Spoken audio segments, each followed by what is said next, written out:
अगर किसी को अरेस्ट किया जाता है तो सबसे पहला इंपॉर्टेंट स्टेप है कि पुलिस को अरेस्ट करने का रीजन बताना होगा। ये सिंपल लग सकता है लेकिन लीगल सिस्टम में ये बहुत बड़ा मैटर है।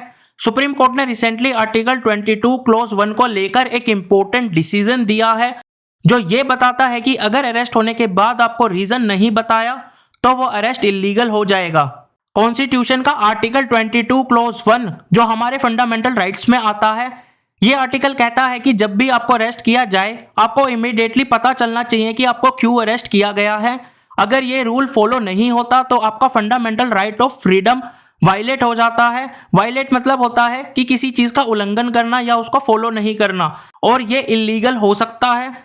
इमेजिन करो कि आपको बिना किसी रीजन के अरेस्ट किया जाता है, आपको पता ही नहीं चल रहा कि आपको क्यों अरेस्ट किया गया है, आपको अपने राइट्स का पता नहीं है और आप अपनी डिफेंस कैसे तैयार कर सकते हो। मतलब आपको जब यही नहीं पता कि किस रीजन पर आपको अरेस्ट किया गया है, तो जब आप अपने रिश्तेदारों को ये बताओगे कि मेरे को पुलिस ने पकड़ लिया है, लेकिन आपको खुद को नहीं पता कि रीजन क्या था, चाहे आप खुद हो, तो आप अपने लॉयर से कैसे बता पाओगे कि भाई मेरे को इस मैटर पर अरेस्ट किया गया है, मेरे को बेल चाहिए।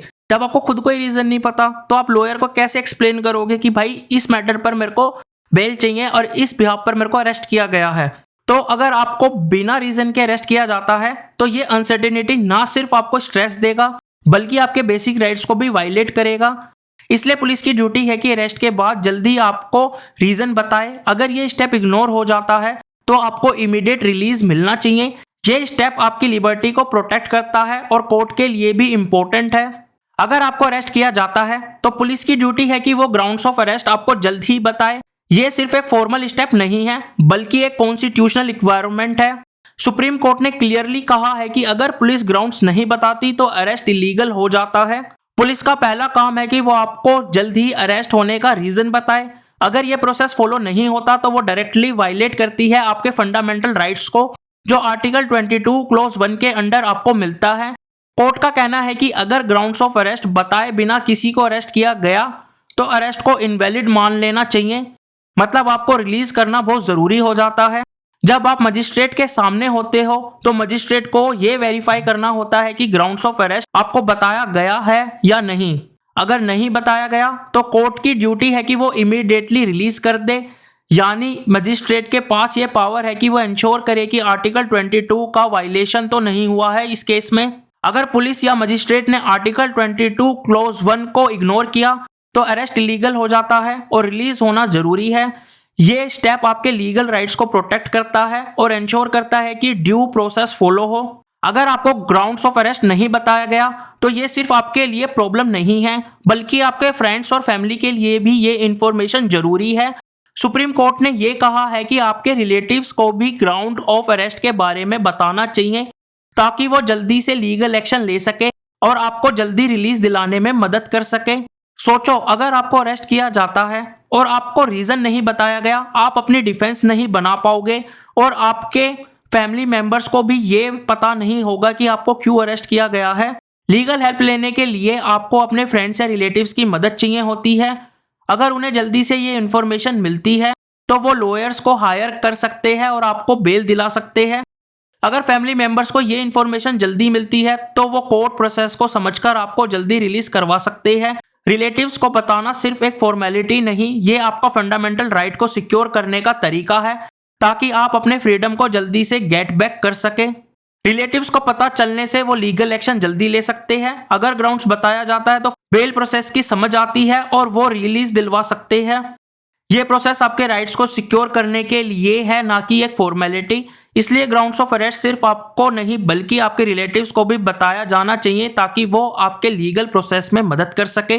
अगर पुलिस ने ग्राउंड्स ऑफ अरेस्ट आपको नहीं बताया तो अरेस्ट इलीगल हो सकता है।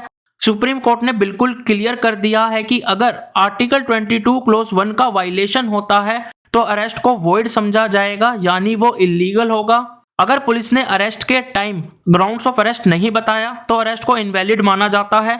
मतलब आपको जल्दी रिलीज करना होगा। सुप्रीम कोर्ट ने कहा है कि अगर ग्राउंड्स ऑफ अरेस्ट को कम्युनिकेट नहीं किया गया तो अरेस्ट के बाद आपको जेल में रखना इलीगल हो जाता है। इसका ये मतलब है कि कोर्ट का रोल ये है कि वो इंश्योर करे कि आर्टिकल 22 क्लॉज 1 का वायलेशन ना हो, तो कोर्ट को रिलीज करना ही होगा। बेल के लिए लीगल रिस्ट्रिक्शन का भी कोई इशू नहीं होगा अगर अरेस्ट इलीगल है, क्योंकि आर्टिकल 22 का वोलेशन सबसे जरूरी इशू है। अगर इन्वेस्टिगेटिंग ऑफिसर या एजेंसी ग्राउंड्स ऑफ अरेस्ट को बताने में फेल होती है तो उनका बर्डन होता है कि वो प्रूव करे कि उन्हें आर्टिकल 22 क्लॉज 1 का पालन किया था। अगर वो ये प्रूव नहीं कर पाते तो अरेस्ट इलीगल हो जाता है और अक्यूज्ड को रिलीज करना पड़ेगा। सुप्रीम कोर्ट ने यह भी कहा है कि अगर ग्राउंड्स ऑफ अरेस्ट को रिमांड रिपोर्ट में मेंशन किया गया है तो ये इनफ नहीं है। अरेस्टी को डायरेक्टली ग्राउंड्स ऑफ अरेस्ट बताने होंगे ताकि उनको अपने डिफेंस का राइट मिले और उनकी फ्रीडम प्रोटेक्ट हो सके। अगर आर्टिकल 22 क्लॉज 1 का वोलेशन होता है तो कोर्ट के पास पावर है कि वो बेल दे सकती है even if there are restrictions. ये लीगल रिस्ट्रिक्शन से ऊपर होता है क्योंकि फंडामेंटल राइट्स की वोलेशन सबसे ज्यादा इंपॉर्टेंट है। तो ये थी पूरी प्रोसेस की डिटेल्स, ग्राउंड्स ऑफ अरेस्ट के इंपॉर्टेंस से लेकर पुलिस और कोर्ट्स की रिस्पॉन्सिबिलिटी तक।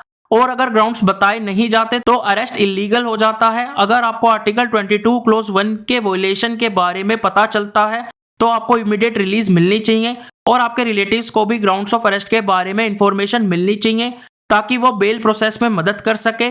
बाकी वीडियो अच्छी लगी तो वीडियो को लाइक करो, शेयर करो एंड चैनल को सब्सक्राइब करो। अगर आपका कोई भी डाउट है तो आप कमेंट सेक्शन में पूछ सकते हो।